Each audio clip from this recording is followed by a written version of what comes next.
a quiet village, there lived two frogs who were more than just friends. They were like brothers. One was big and fat, while the other was small and thin. Despite their differences, they were unbreakable, always hopping around together and exploring their world. In a warm afternoon, they were on one of their usual adventures, hopping through the village with no particular place to go. Suddenly, they noticed a big bucket left by a farmer near the cowshed. Curious, they hopped over to see what was inside.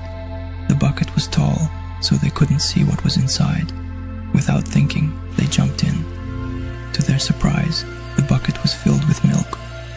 The sides of the bucket were too slippery to climb, and soon they realized they were stuck. As time passed, the bigger frog began to get tired. He said to his smaller friend, "We've been swimming for hours, and there's no way out. We're going to drown. It's inevitable." But the smaller frog said, "No, we can't stop now. We've faced hard times before and always found a way. We have to keep swimming. Someone will help us, or we'll find a way out if we don't lose hope." And so they swam and swam, the minutes dragging into hours. As the sun set, the big frog's hope finally gave out. "I can't do this anymore. It's pointless. No matter how hard we try, we're still going to drown." With that, the big frog stopped swimming and slowly sank into the milk. The smaller frog was heartbroken. His best friend was gone. Even though he was sad, the smaller frog kept swimming, not just for himself, but for the memory of his friend. "I won't let your sacrifice be for nothing," he whispered. He kept kicking, remembering all the good times they had shared.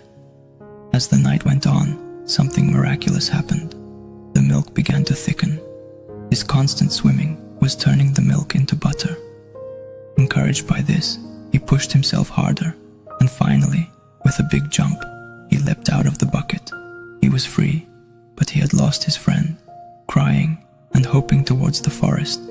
Though he was sad, he knew life had to go on. A year later, the small frog found a mate and started a family. To honor his lost friend, he named each of his children after the big frog, so his memory would live on. Every night, he told his children the story of their uncle, teaching them never to give up, no matter how hard things get. Life is tough, and sometimes it seems easier to give up. But remember, as long as you keep trying, there's hope. You may not always win, but you'll never know what you can do until you try. If this story helped you, please share it with others and make a comment.